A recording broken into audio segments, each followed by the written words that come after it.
इन गुलामों को एक रोमन गड्ढे में फेंक दिया गया था, जहां उन्हें लड़ना था। जंगली बाबून बंदरों से न तलवार, न रहम, बस इंसान बनाम दरिंदा। भीड़ पागल हो चुकी थी। उन्हें इंसानों को नोचते हुए देखना था। गड्ढे के नीचे बाबून एक अंधेरे तंग पिंजरे में कैद थे। भूखे गुस्से में तिलमिलाते हुए जैसे ही गेट खुला, वो भूखे शिकारी बाहर झपटे। मगर यह सब बस यूं ही नहीं हो रहा था। छुपे कमरों से गार्ड्स ने तीर चलाए, बाबून को और ज्यादा उग्र बनाने के लिए। फिर शुरू हुआ नरसंहार। एक के बाद एक गुलाम बाबूनों का शिकार बनने लगे।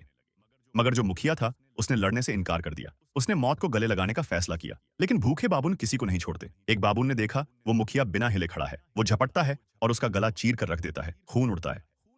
भीड़ ताली बजाती है। एक गुलाम दौड़ता है मदद के लिए। अपने बंधे हुए हाथों से बाबून के मुंह पर वार करता है। मगर तब तक बहुत देर हो चुकी थी। बाबून अब उसी गुलाम पर हमला करता है, मगर वो अपनी जंजीरों को बाबून के जबड़े में घुसा देता है। बाबून की चीख निकलती है। उसका दांत टूट जाता है। अब लड़ाई बराबरी की थी। भीड़ पागल थी। इतनी क्रूरता पहले कभी नहीं देखी। बाबून दर्द में तड़प रहा था, मगर और ज्यादा गुस्से में भी वह फिर हमला करता है। दोनों जमीन पर गिरते हैं।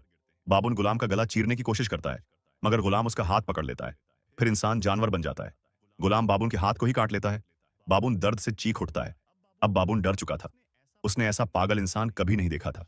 अब शिकारी खुद शिकार बन चुका था। भागने की कोशिश करता है, मगर गुलाम उसे पकड़ लेता है और अपनी जंजीरों से उसका गला कस देता है। भीड़ सन्नाटे में आ जाती है। बाबून मर चुका है। एक इंसान के हाथों, नंगे हाथों से ऊपर से मार्कस यह सब देख रहा था। वह हैरान था और खुश भी। उसने तय किया इस गुलाम को आजाद नहीं करेगा, बल्कि अगली लड़ाई के लिए बचा कर रखेगा, क्योंकि भेड़ को अब इंसान नहीं दरिंदा चाहिए।